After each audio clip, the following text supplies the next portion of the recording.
तर शिवप्रेमींचं प्रेरणास्थान असलेलं रायगड प्री वेडिंगचं स्पॉट बनत चाललंय।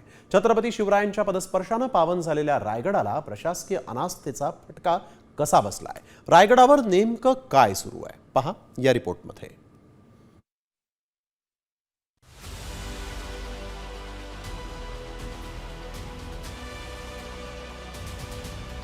हा व्हिडिओ नीट पहा।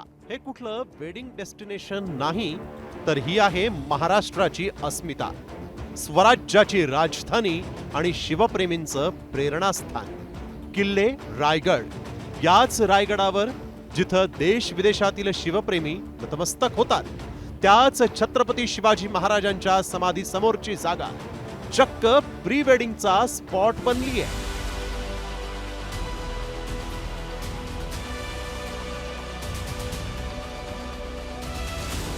होय, शिवरायांच्या पदस्पर्शानं पावन झालेल्या रायगडाला प्री वेडिंगचाच स्पॉट बनवलाय।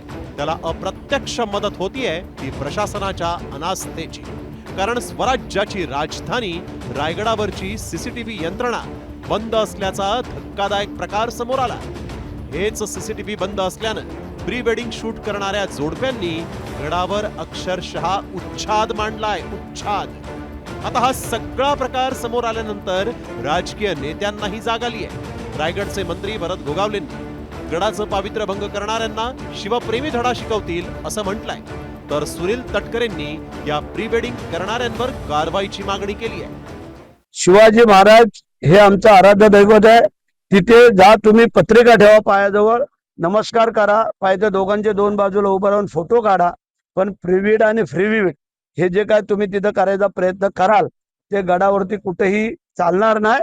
त्याचा जाहीर निषेध करतो, आणि ज्यांनी कोणी केलेला आहे त्याचा जर सीसीटीव्ही मध्ये जर काय फोटोशूट जर झालं असेल तर त्याला काय पर्याय करायचं ते आम्ही करतो। रायगड किल्ल्याचं ऐतिहासिक महत्त्व टिकवण्याची जबाबदारी प्रत्येक भारतीय नागरिकांची सुद्धा आहे।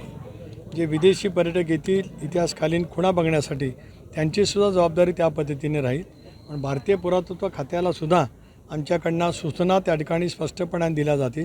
अशा पैकीचं प्री वेडिंग शूटिंग ज्यांनी केलं असेल त्यांनी सुद्धा त्यांच्यावरती सुद्धा कारवाई झाली पाहिजे, कारण तिथलं पावित्र्य ज्या पद्धतीने हे करण्याचा प्रयत्न केला जातो आहे ती बाब अत्यंत निंदनीय आहे। खरं तर शिवरायांच्या रायगडाचा युनेस्कोच्या जागतिक वारसा यादीत समावेश झालेला आहे। त्यामुळे रायगडाच्या संवर्धनासाठी 606 कोटींचा निधी सरकारनं मंजूरही केलाय।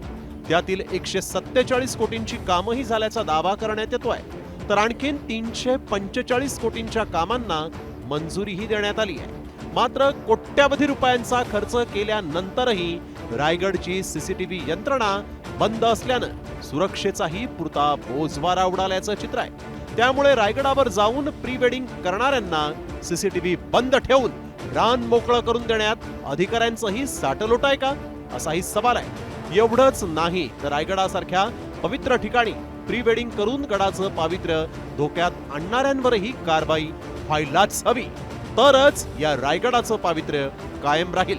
सचिन कदमसह ब्युरो रिपोर्ट, साम टीव्ही न्यूज, रायगड।